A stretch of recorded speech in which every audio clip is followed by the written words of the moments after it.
I don't play many cover songs, but this song has infiltrated me. It's called Indiana by Adrianne Lenker.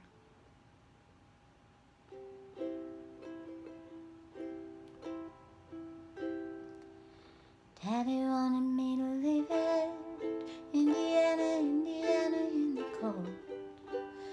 Said, you know you really don't need it, leave the fame for the road. I remember when I was leaving, I was only 6 years old. Oh, how my heart was beating, about ready to explode. One shot, honey, collected all the dust inside the rusted souls. You should get it right, 'cause you can't control the heart that beats under the bone.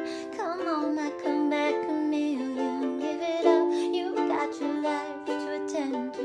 Buttercup, you're entertaining the talk that is told through the teeth, the mouths, and the million dying to meet ya. Little do they know.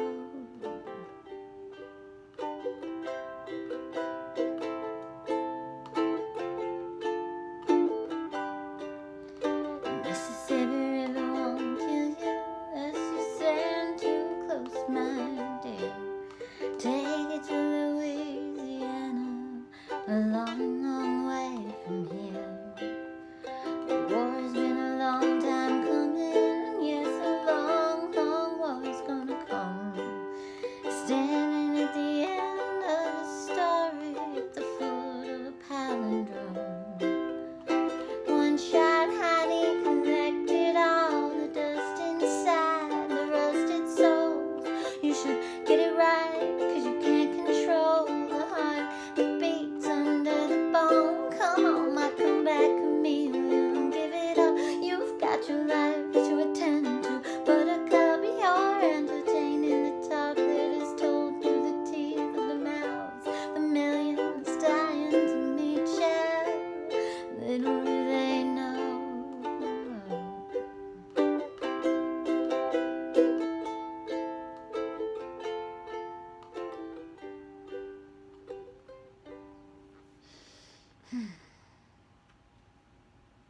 My ukulele's out of tune. Maybe I'll do it one more time. I'll talk to you while I do. I have no battery. Well, if that's not a metaphor for not being prepared and not using your life correctly, I don't know what is. Well, I don't even know where my tuner is. If that's not a metaphor for not using your life correctly, I don't know what is. Let's find it together. I've been feeling a lot more power, a lot more aware of my power. I've been feeling more comfortable in my voice. I've been realizing a lot of aspects of myself that are truly like what a writer would be, which is someone a little more behind the scenes. And I've been expecting myself to be more presentational than I really am as a person.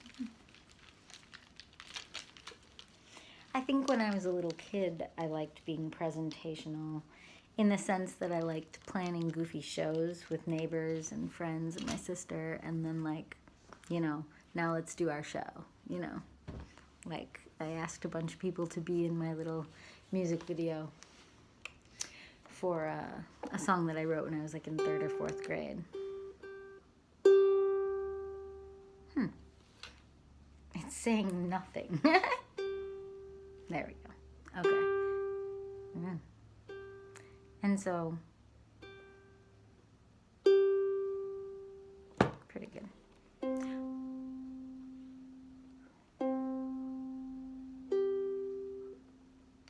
So,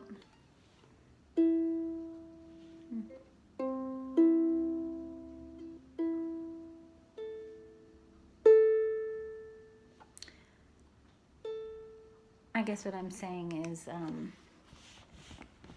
that for me to find myself, part of it involves sort of cocooning and being a little more sacred about certain, I don't know, inner workings of my being, and sharing them with people that I trust implicitly and deeply, and not necessarily.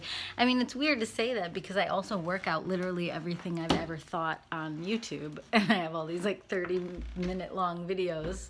I mean, not like this one, but kind of like this one, except now imagine this is just me talking for an hour. Like, I have so many of those, and it's like, it really does help me to process life that way. But that's my backpack strap. It's holding you up. So, I genuinely don't know.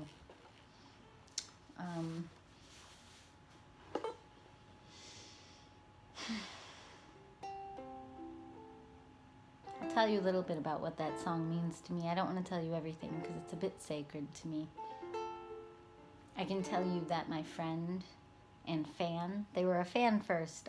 This is one of those rare cases where I got to know a fan so much in person because they came to so many shows, and then Brian ended up recording one of their albums, and we just intersected with James's life so much that it's this weird gray area between friend and fan, and I had never had somebody in my life like that before. Like a super diehard fan who like bought all 12 of my albums at my 12 album release show. Hi, James.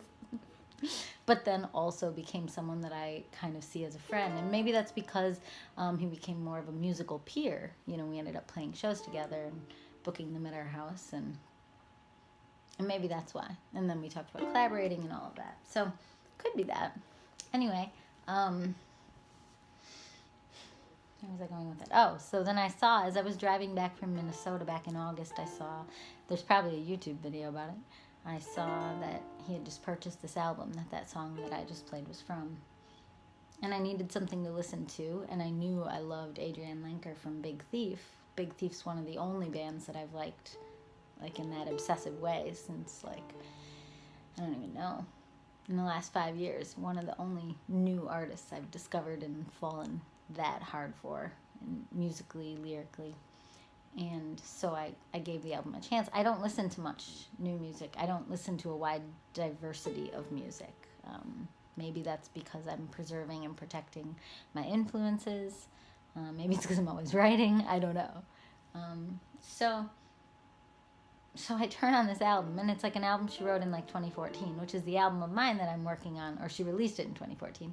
And I'm working on my album that's songs all written in 2014, the year I met Brian. And so that alone kind of stood out to me. And then I go and listen to it, and right at the beginning, as I'm driving back from Minnesota to where I live in Michigan, I'm dreaming about moving to visit, well, first to visit my sister in Colorado, but, you know, I was even dreaming a little bit about maybe moving there someday. And then, sure enough, like the first song I listened to, I think it was either the first or the second. This might have been the first one I listened to, and I was blown away. But then the start of the album starts with a song, I don't remember the name of it. Oh, Hours Worth of Birds, that's the name of the album.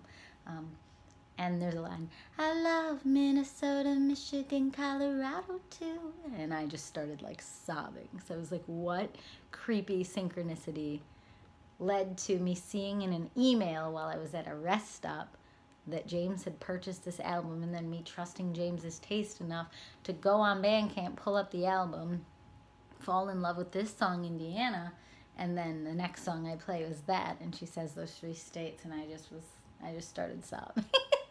It was so much synchronicity. I felt so weird. And then I found lots of songs on the album that I loved, and so, but the more I listened to this one, it remained my favorite, Indiana, and you should listen to her. I mean, her guitar playing is so gorgeous on it, and I could probably play it as intricately if I did it on piano, but my ukulele playing is very basic and strummy for the most part. I could try to do a fingerpick version, but I don't think that's right.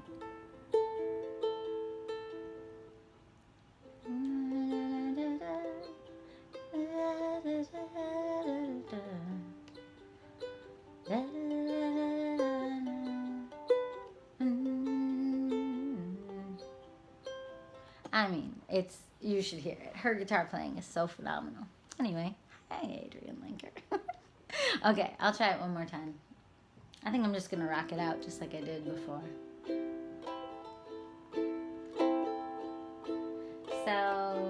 what's the other meaning of this? Yeah, this song for me is very connected to a way that I say that I want certain things, but then I hold back the parts of myself that would more likely lead to those certain things. And I have such a strong creature of comfort tendency. And then maybe that's what this YouTube channel is. It's more like a revealing of my actual nature instead of a crafting something for you. And I'm not saying that makes it better. I guess that's what I'm saying, is me being in love with this creature comfort world, creature of comfort. You know what I'm saying. And maybe I relate to that as like needing a nudge from what in her case was her dad at 6 years old, pushing her out of Indiana to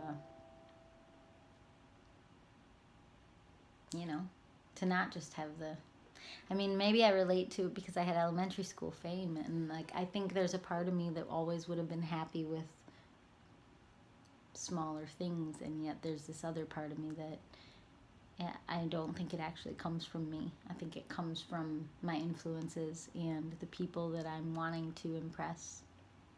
And that's a heavy thought, but the people that I think want me to be bigger than I would have wanted for myself, want me to be more of a light in the world, or want me to be a bigger deal, whether it's musicals, movie musicals, albums that are professionally produced. I think that there's an aspect of my own personal being that would have done everything in a small, low-key, small-town sort of way, and I think that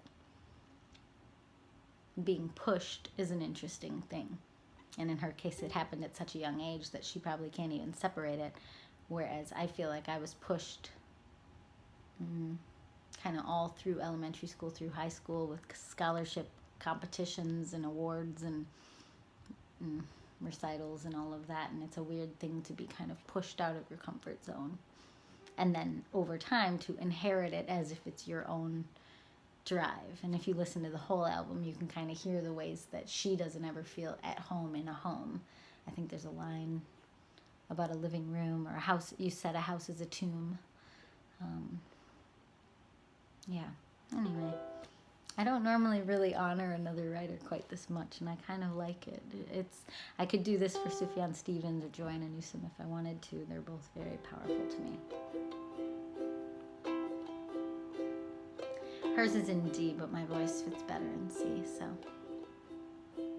here's my basic ukulele version, but me finding my singing voice. Daddy wanted me to leave it, Indiana, Indiana in the cold. Said, you know, you really don't need it. Leave the fame for the road. I remember when I was leaving, I was only 6 years old. Oh, how my heart was beating, about ready to explode. One shot honey collected all the dust inside the rusted souls. You could get it right, you can't control the heart that beats under the bone. Come on, my comeback chameleon, give it up, you've got your life to attend to. Buttercup, you're entertaining the talk that is told through the teeth of the mouths of the million, dying to meet you. Little do they know.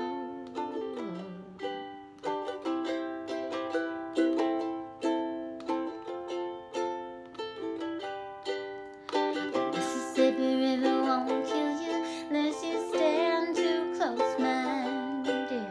Take it to Louisiana, a long, long way from here. A war's been a long time coming, yes, a long, long war's gonna come. Standing at the end of a story, at the foot of a palindrome. One shot honey collected all the dust inside the rusted souls. You should get it right, 'cause you can't control the heart that beats under the bone. Come on, my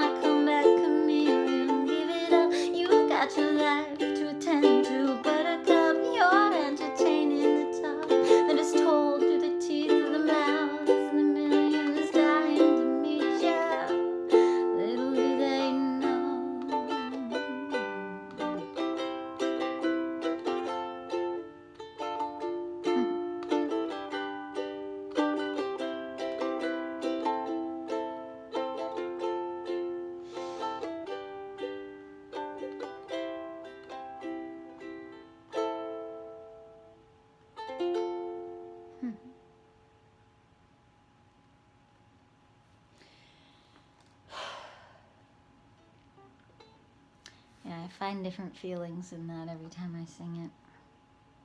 It's a really weird thing to feel like your voice is changing when you're already an adult and like a fully formed singer-songwriter being who's already written songs certain ways, and then because you're going through emotional experiences. Like I'm going through so many emotional experiences, not just quarantine, but like seriously heavy changes, psychological, spiritual, emotional.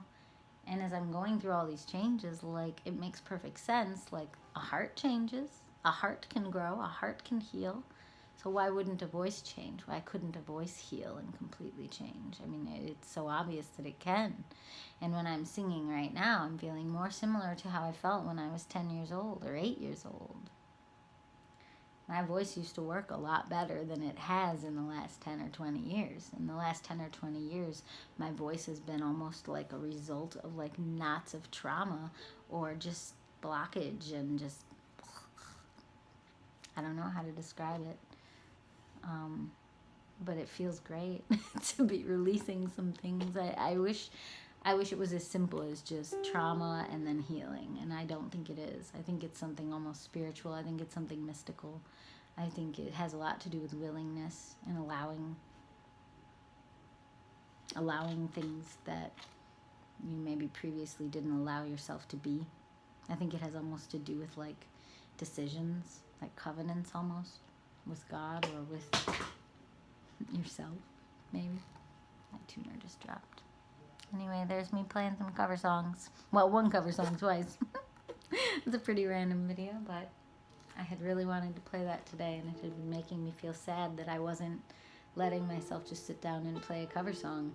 It's weird. It's like I have these rules in my mind. I don't mean to have rules about what I do or don't do. Like, I don't mean to be a person who only YouTubes if they're writing songs. That's not meant to be a rule. I have a lot of accidental rules for myself, and I think there's something in me that's trying to blast through that. Like, this is just a resource. This is just a way to talk to you. If I decide to change the format, if I decide to, suddenly have a bear fly across the screen, like that's, what does that have to do with, reality? We're literally creating a virtual reality right now. And I'm talking to you the way Mr. Rogers talked to me as a kid. And yeah, he seemed more formulaic than I seem, but maybe someday formulaic is going to be something that people find annoying. Because I see a lot of like YouTubers following almost a script, almost a formula. And like after a while, like I'm talking like 10 years from now, like aren't we going to all be sick of that same formula? Doesn't someone have to invent a new formula? Don't new things need to happen? Doesn't authenticity and freedom and vulnerability and just whatever is inside of you when it's like 3 a.m. and you're alone, like isn't that going to start to have a place or a value? I feel like it will. I feel like the value of this particular YouTube channel, and maybe there are others like it, or there will be, not just because I would inspire them, but maybe just more people will be inspired to do this because this can be done right now. And if it's something that can be done, I think it will be done, and it will keep happening. People being as authentic as they feel like being, not scripted, not crafted, not created for some slick and polished viewing pleasure as prescribed to you by all of the old music industry business executives who tell you what you should do in a bullet point list that comes to your email because you got an ASCAP or BMI account. Like it doesn't, there's no reason that what has been true before needs to continue to be true. Because if those things don't resonate with you as you're following them, if someone tells you your music video needs to have this at the first 20 seconds and then this at 25 seconds and it needs to follow this, and if something in you says, well, no, it doesn't. The same way like new works of literature in like the satire genre, like take George Saunders or Kurt Vonnegut, like they weren't following anything except their own internal compass and maybe God or maybe, I don't know. I don't know what their compass was. I know what mine is. Or I know what many compasses are in me,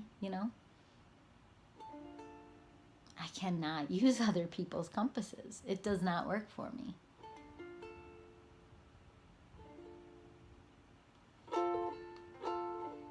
I don't think it works for anyone. I think it works as a way to learn. It's a jumping off point. So I learned at the music conservatory that Beethoven, they say Beethoven imitated for the first 2/3 of his life. He imitated other composers, and then in the final third of his life, he became truly brilliant and truly created new things. He pretty much like invented the Romantic era musically, I think. But does that mean that all of his imitation was wrong or bad? No. It's just part of a process. So if you're in an imitative part of your process, like I was when I lived in Chicago, and I used to make albums that sounded more like a variety show because I was trying on this genre and trying on this style and imitating this or that, and that's good. That's what we're supposed to do. You're supposed to be trying things on for size, I think.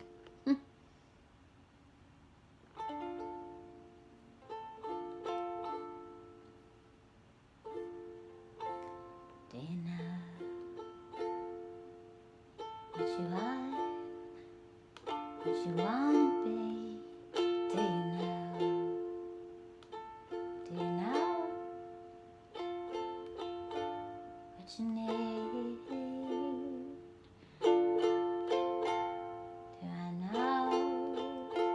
Do I see clearly? Right now, right now, and take off these chains that say you have to make sense to anyone but you.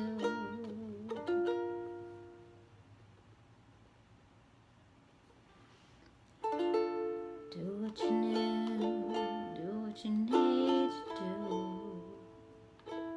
Don't explain and don't command those around you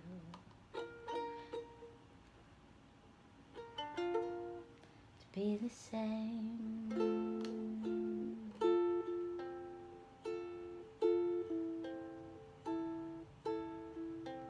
Not the same as you.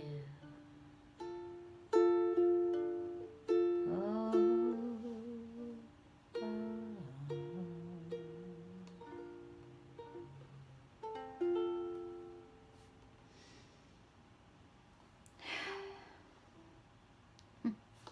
All right, well, I gotta continue teaching some lessons. Sorry for the buzzing noise. My computer's pretty old. Yeah. There's some rainbows. There's more lamps. If you're someone who's been to Lamplight Music Festival, rest in peace, Lamplight Music Festival. That was my favorite, and it would have been just this past weekend.